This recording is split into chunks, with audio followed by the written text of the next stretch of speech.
ক্ষমতাটা কেন এত বৃহৎ আকারে হয় যে এত বেশি পাওয়ারফুল হয়ে যায় যেটাকে ছাড়া যাবে না, এটাকে ছাড়লে পরে আমি থাকবো না, আমি সাধারণ হয়ে যাবো বা আমাকে হয়তো দেশ ছেড়ে চলে যেতে হতে পারে। কিন্তু আমি এই পর্যায়ে কেন নেই? পৃথিবীর সব দেশে তো আমরা দেখি যে প্রধানমন্ত্রী হচ্ছে, চলে যাচ্ছে, আবার আরেকজন আসছে, তারা সাধারণ নাগরিক হয়ে যাচ্ছে। পত্রিকাতে তাদের কথা হয়তো প্রতিদিন আসবে না, দরকার তো নেই আসা, সে তো আর প্রধানমন্ত্রী নয়, সে তো আর ফাইন্যান্স মিনিস্টার নয়, প্রতিদিন আসার কোনো দরকার নেই। এই যে অবস্থাটাকে আমরা মেনে নিতে পারি না, এটার একটা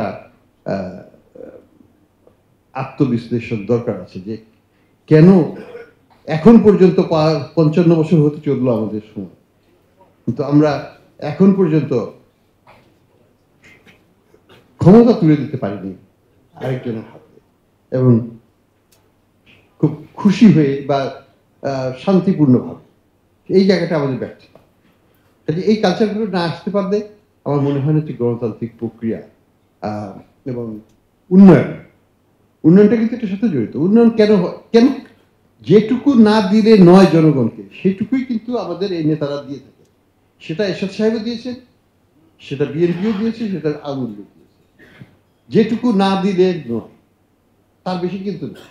আমি জনগণ হিসেবে বেশি চাওয়ার ক্ষমতা আমার নাই, কারণ people matters only for one day, এবং that one day can also be manipulated.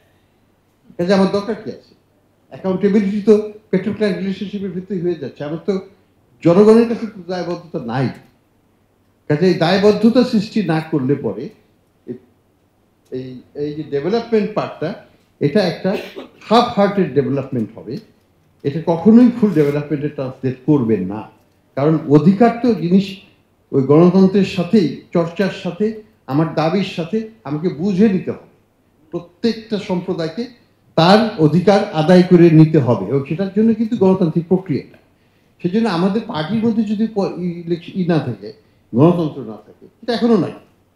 এত কথা বলা হচ্ছে, পার্টির মধ্যে কোথায় সেই তো নমিনেশন, সেই সেন্ট্রালি দিবেন, একটা লিস্ট চলে আসলো, ওহিনাজির হয়ে গেল, অমুক অমুক অমুক অমুক আমাদের প্রতিনিধি, এবং তারাই। এই ওহিনাজির প্রক্রিয়া যদি আমাদের বাদ দেওয়া হয়, যেটা এখনো চলমান প্রক্রিয়া, অ্যাকাউন্টেবিলিটি আসবে কোথা থেকে?